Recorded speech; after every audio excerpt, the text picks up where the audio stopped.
How to remove keycaps from MacBook's keyboard. So all I need to do is to just use something plastic and thin, and we want to dislocate the keycap from the keyboard.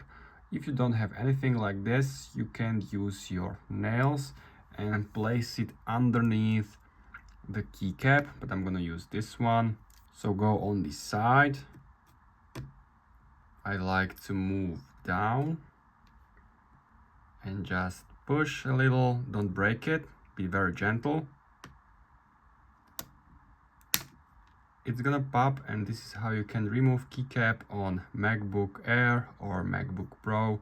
Make sure to don't break these plastic things because it's attached to that keyboard. So you can clean underneath, you can clean the keycap, clean this area, and if you want to put it back, just do it from down, push the top. It's gonna click, give it a little touch, and it should be fine.